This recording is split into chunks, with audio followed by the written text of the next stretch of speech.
Merci de votre fidélité à Télésud et bienvenue dans cette nouvelle édition de l'entretien du jour. Je reçois aujourd'hui M. Éric Dietrich, qui est auteur d'un roman, De l'autre côté du miroir, paru aux éditions Panthéon. Bonjour. Bonjour. Dans la vie de tous les jours, vous n'êtes pas romancier?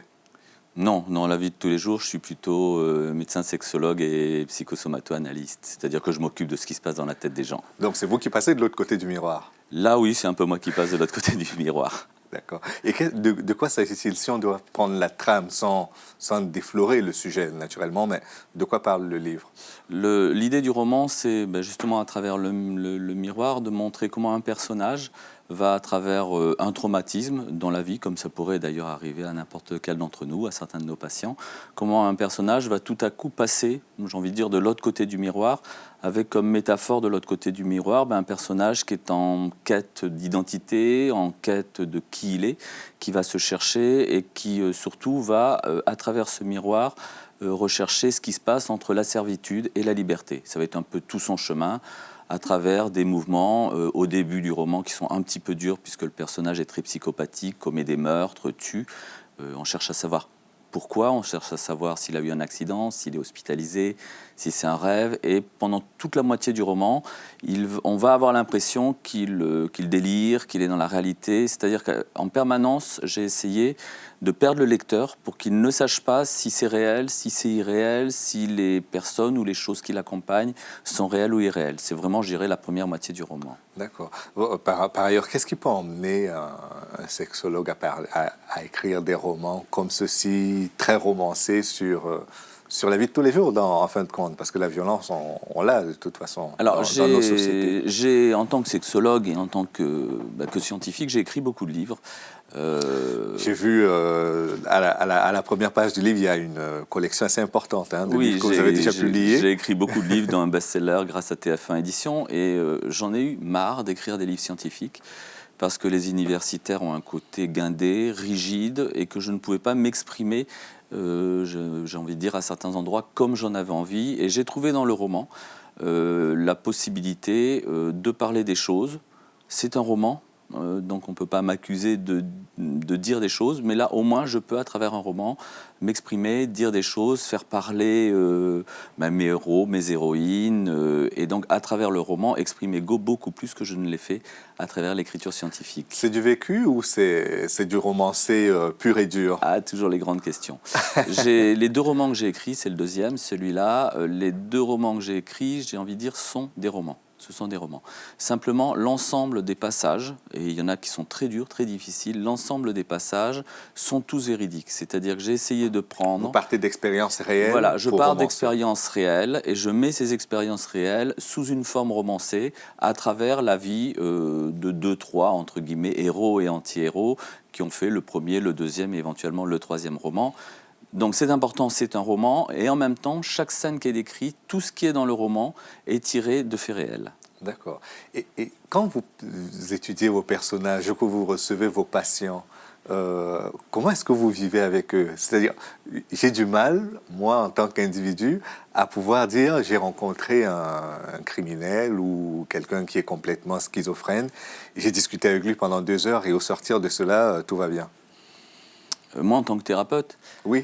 Oui, alors quand on rencontre, bon d'abord, moi je travaille plus en exercice de ville, donc je travaille, oui je suis criminologue, je reçois aussi des gens qui ont des pathologies lourdes ou des suivis judiciaires, mais bon, en gros voilà, je reçois des patients qui vont pas bien. Ça ne vous bouleverse pas de rencontrer des personnes Tout le combat que moi et beaucoup de mes confrères ont mené, c'est de dire il faut que les thérapeutes, qu'ils soient médecins, qu'ils soient psychiatres, qu'ils soient psychologues cliniciens ou qu'ils soient simples psychothérapeutes, aient fait un énorme boulot sur eux-mêmes pour ne pas s'emmêler les pinceaux entre ce qui est de leur problématique personnelle et ce qui est de la problématique des patients. Il est évident que si le simple titre de médecin ou de psychologue clinicien, par exemple, confère à quelqu'un la possibilité de faire de la thérapie, je dirais que c'est très fou, parce que si on n'a pas fait un travail sur soi, obligatoirement, aussi bon soit-on au niveau des diplômes, il va y avoir des confusions, et moi je reçois dans mon cabinet des psychiatres, des thérapeutes qui vont pas bien justement parce qu'ils n'ont pas fait au préalable ce travail de thérapie sur eux-mêmes qui leur permet de prendre un peu de distance par rapport à ce que nous envoient certains patients, qui est très lourd. Parce que de toute façon, on est amené, même si on ne souhaite pas le faire, on est amené à juger les personnes que l'on reçoit. Même si on prend des notes et qu'on discute, il y a un jugement personnel. Je pense que, je ne sais pas à quel niveau vous utilisez le mot de jugement. Je ne pense pas que je L'appréciation. sois amené à juger, en tout cas moi en ce qui me concerne, amené à juger mes patients. Par contre, je suis amené à éprouver des sentiments, à éprouver des émotions, à éprouver des affects. Et quand j'entends certains freudiens ou lacaniens dire le thérapeute est totalement neutre, je dis non, c'est pas vrai, c'est pas possible. Il est obligatoirement, à un moment donné, dans un mouvement, j'ai envie de dire, pour parler simple, de transfert avec son patient. Séduction Et donc, aussi. non, il ne va pas y avoir de la séduction. Enfin, il y a de la séduction de la part des patients et il faut que le thérapeute soit vigilant d'ailleurs à ne pas se laisser entraîner dans la séduction du patient. Je ne pense pas que ce soit le plus difficile, c'est peut-être ce que je décris dans le roman. Le plus difficile, c'est quand on a des patients qui sont délirants, des patients qui ont des fantasmes lourds, des patients qui passent à l'acte des choses qui peuvent paraître hors normes pour certains.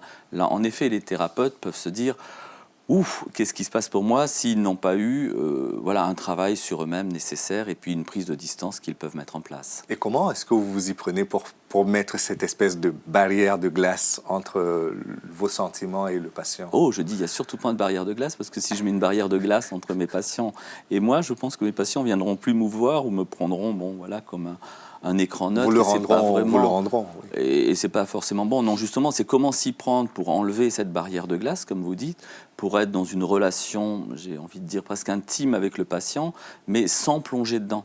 Et la seule chose qui peut nous aider, c'est nous, thérapeutes, de faire des thérapies personnelles sur nous-mêmes qui durent au moins 10 ans. Mais j'ai envie de dire que, très honnêtement, si je suis thérapeute, et c'est le cas de plein de nos confrères, psychiatres, psychanalystes, psychologues cliniciens, psychothérapeutes, on est thérapeute parce qu'on a eu nous-mêmes des enfants tellement perturbés qu'on a choisi ce métier-là. Donc de toute évidence, il faut oser le dire, et c'est souvent ce qu'on me reproche, c'est de dire les choses. Mais si on fait ce type de boulot, c'est que nous-mêmes, on est passé par là. D'accord. Et quand vous voyez aujourd'hui dans la société française des cas de disparition de femmes ou de violeurs en série qu'on n'arrive pas à arrêter ou qu'on arrête des fois et qui récidivent, vous vous dites quoi? Que dans le métier, il y a encore beaucoup à faire ou que ça n'a pas marché? Je crois que là, vous posez une question socio-politique qui est énorme. Je pense qu'il y a plein de choses qui se vivent partout. Aujourd'hui, on veut toujours avoir une explication, une réponse à tout, et surtout une espèce de dire il faut réparer les choses. Aujourd'hui, il pleut, on nous met des alertes rouges, oranges, de toutes les couleurs, parce qu'il faut se couvrir, etc. Et j'ai envie de dire qu'aujourd'hui, nos politiciens, et en particulier en Occident, sortent complètement du bon sens et ne permettent plus aux gens de travailler dans une certaine cohérence. C'est-à-dire qu'aujourd'hui, on nous pousse à faire presque de la prévention, on nous pousse à faire du curatif, je parle là du milieu thérapeutique, au lieu de nous aider à nous donner les vrais outils pour aider vraiment les gens. Je vais prendre un exemple très simple. J'ai suivi des patients à une époque qui avaient des syndromes dépressifs lourds, qui étaient hospitalisés 6 mois de l'année. On aurait pu les suivre longtemps. Eh bien non, la sécurité sociale va nous dire non parce que c'est pas sectorisé, ça dépend de tel secteur, etc. Vous voyez, on est confronté en permanence, j'ai envie de dire, à des inepties du système. D'accord. Et donc finalement, est-ce que vous vous sentez suffisamment appuyé par les autres corps de métier dans le domaine de la santé, dans le domaine administratif tout court? Oh, je vais répondre avec mes tripes. Je trouve lamentable aujourd'hui que les corps de métier de la santé se disputent à ce point-là, parce que d'un côté, vous avez les trusts médico-pharmaceutiques, vous avez les trusts de la psychiatrie qui veulent absolument gérer et prendre le maximum de blé et de fric sur la santé mentale, qui vont se battre contre les médecines douces parce que ça risquerait de leur faire de l'ombre. Moi, je pense que l'avenir de la santé, qu'elle soit mentale et ou physique, ce serait d'harmoniser les pratiques de soins, d'harmoniser les approches, et d'aller beaucoup plus loin et d'aller même chercher dans d'autres pays des choses intelligentes qui sont faites au niveau des soins, mais qu'en Occident, on refuse à tout prix. D'accord. Donc finalement, toute la sécurité sociale, ce n'est pas forcément votre problème, mais on pourrait y pallier en donnant leur chance à d'autres formes de médecine alternative. Alternative, exactement, oui. Et là, vous pensez à l'Asie en particulier? Je pense à l'Asie, mais je pense aussi à l'Afrique, je pense aussi à l'Amérique du Sud, à beaucoup de médecines qui nous viennent d'autres continents, qu'on ignore complètement, parce que nous, soi-disant, les Européens et ce qu'on appelle les Blancs, se pensent tout-puissants et surpuissants et oublient qu'ailleurs, il y a de très belles choses qui se font. D'accord. Votre héros dans le roman, je ne l'ai pas suivi jusqu'au bout du voyage, mais je sais qu'il fait plusieurs voyages, notamment aux États-Unis, qu'il a deux identités au moins. Ouais. Le héros principal bouge beaucoup. À l'origine, c'est pas autobiographique. À l'origine, c'est un médecin, sexologue qui fait de la recherche, etc. dans le tome 1. Et dans le tome 2, qui va en effet vivre de telles choses qu'il va lui-même se trouver confronté à la folie, à sa folie, à ses délires, et qu'il va découvrir en Asie un monde nouveau, une approche nouvelle, des gens nouveaux qui vont l'entourer, l'accompagner et lui permettre enfin de se découvrir, de se dévoiler et de voir que la vie peut avoir un autre sens. Et je finis très souvent comme ça mes entretiens. La vie a un autre sens, la Terre ne nous appartient pas, nous appartenons à la Terre. Et je crois qu'aujourd'hui, en Europe, on est dans une folie des systèmes où l'être humain veut tout posséder, tout contrôler. Vous êtes écolo en plus. C'est peut-être de l'écologie que je développe, je dirais écolo, humaniste, existentiel. D'accord. Et qu'est-ce qu'on peut, à la fin de ce livre, garder comme leçon de vie pratique?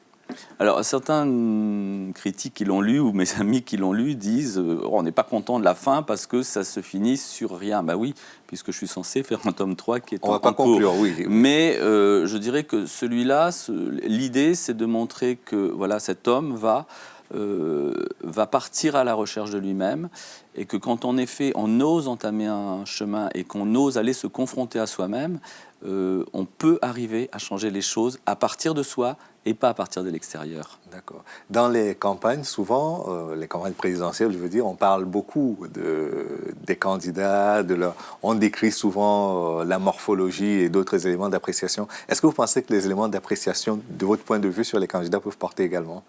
Peuvent porter dans votre corps de métier? Est-ce que vous pouvez apporter des éléments d'appréciation pour un électeur qui voudrait savoir lequel des 4 ou des 12 candidats? Mais quand on sait comment les candidats sont formatés, sont préparés, comment on prépare leurs costumes, leurs cravates, comment tout est travaillé, c'est-à-dire, moi ce que j'ai envie de dire aux électeurs, c'est arrêtez de vous faire leurrer par des images, par des discours, par des gens qui nous racontent en plus n'importe quoi, mais surtout par des systèmes qui sont complètement marketisés comme un parfum, c'est-à-dire qu'on nous vend aujourd'hui un président ou une présidente de la République comme on nous vend un parfum Guerlain ou pour pas faire de pub, ou un autre parfum. Mais voilà, on nous vend du produit tout fait en nous faisant croire que ça va marcher. Et nulle part, on a des candidats qui arrivent simplement avec un discours vrai. Ou en tout cas, ceux-là, on les élimine. D'accord. Merci beaucoup, Monsieur Éric Dietrich. Je rappelle que vous êtes l'auteur de ce roman que je tiens en main, De l'autre côté du miroir, qui est paru aux éditions Panthéon. Merci encore d'être venu. Merci beaucoup de m'avoir reçu. Et merci à vous d'avoir suivi cette émission jusqu'à son terme. Rendez-vous demain pour une autre édition de l'Entretien du jour. À bientôt.